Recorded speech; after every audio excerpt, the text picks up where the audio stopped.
जयपुर के एक राजा थे। उन राजा ने अपने यहां पर एक लक्ष्मी नारायण भगवान का यज्ञ करवाया। तो लक्ष्मी नारायण भगवान के यज्ञ में 1000 ब्राह्मणों को उन्होंने न्योता दिया, 1008 ब्राह्मणों को।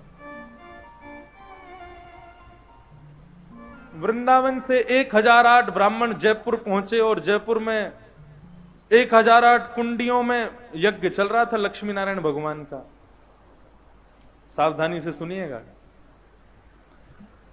तो हवन जब करते हैं तो हवन में श्री यज्ञ नारायण भगवान को खीरांग अर्पित किया जाता, खीर उनको अर्पित की जाती है मिष्ठान के भाव से।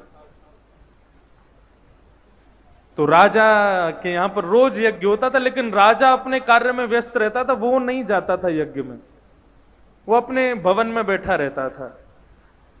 तो रोज खीर आती थी और खीर भी महाराज बड़ी सुंदर, उसमें केसर, इलायची, पिस्ता, बादाम सब इतने बढ़िया भरपूर मात्रा में डले रहते थे कि ब्राह्मणों का खीर देख करके मुंह में पानी आ जाता था। लेकिन ब्राह्मण क्या करें, खीर को खा तो सकते नहीं, वो सब ब्राह्मण क्या करते थे, खीर की आहुति देते थे, स्वाहा स्वाहा। 4-5 दिन बीत गए। एक दिन ब्राह्मणों के मन में भाव आया, बोले भैया ये इतनी सारी खीर रोज यज्ञ नारायण भगवान में हम लोग जला देते हैं, मन बड़ा दुखी होता है, इतनी सुगंध आती है, इतना सुंदर स्वरूप खीर का, यदि खाने देखने में इतनी सुंदर है, खाने में कितनी सुंदर होगी। एक दिन सभी ब्राह्मणों ने सोचा, वो राजा देखता तो है नहीं, कोई देख तो रहा नहीं है हमको। और रही बात यज्ञ नारायण भगवान की, तो ब्राह्मण भगवान का मुखी तो होते हैं, अग्नि में डालें उससे बढ़िया हम ही खा जाते हैं, भगवान को मिल जाएगी खीर। और सभी ब्राह्मण जो थे वो उस खीर को खा गए और खीर को खा करके पुनः यज्ञ करने बैठ गए।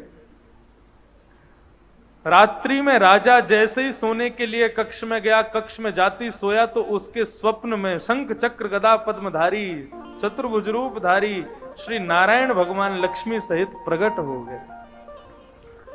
और प्रकट होकर के इतने प्रसन्न, इतने प्रसन्न, इतने प्रसन्न भगवान कि उनकी प्रसन्नता का ठिकाना नहीं। पूरी रात राजा को दर्शन हुआ भगवान का, कभी भगवान मुस्कुरा रहे हैं, कभी भगवान नृत्य कर रहे हैं, कभी भगवान आनंद कर रहे हैं।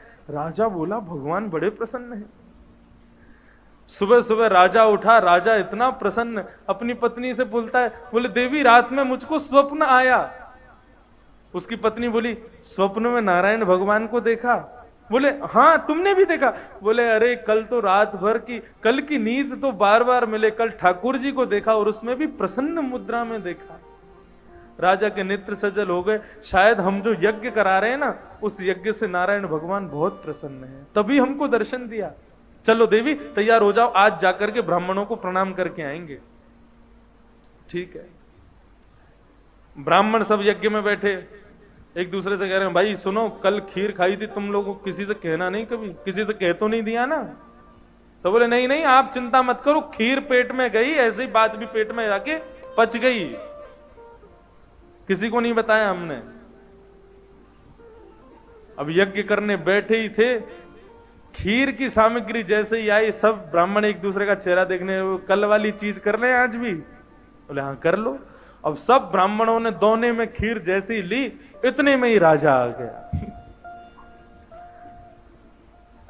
ब्राह्मण सब घबराए, तुरंत सारी खीर समेट समेट करके यज्ञ नारायण भगवान को अर्पित कर दी और आपस में कहने लगे हो ना हो, हमें तो लग रहा है कल की बात राजा को किसी ने बता दी है कि खीर जो यज्ञ नारायण भगवान की थी वो सब हम चट्ट कर गए, इसको पता चल गई है और इसीलिए जब खीर आई है तभी राजा आया है। आज तो हमारी मृत्यु निश्चित है, अब तो यज्ञ नारायण भगवान से प्रार्थना करो हमारी रक्षा करें। राजा आया, आकर के सभी यज्ञ कुंडों को प्रणाम किया, यज्ञ कुंडों को प्रणाम करके सभी ब्राह्मणों को प्रणाम किया और बैठ करके सभी ब्राह्मणों से पूछा यज्ञ बढ़िया चल रहा है आप लोगों का? बोले जी। अब उनमें प्रमुख आचार्य थे, उनको बुला के बोला अच्छा आचार्य जी ये बताओ, कल के यज्ञ में कुछ विशेष हुआ था क्या? अब राजा तो इस भाव से पूछ रहा था कि रात में मुझे भगवान दर्शन हुए, और पंडित जी को लगा कि राजा को सच पता चल गया है, अगर झूठ बोला तो मैं तो मरूंगा, मेरे साथ इतने सारे ब्राह्मण भी मरेंगे।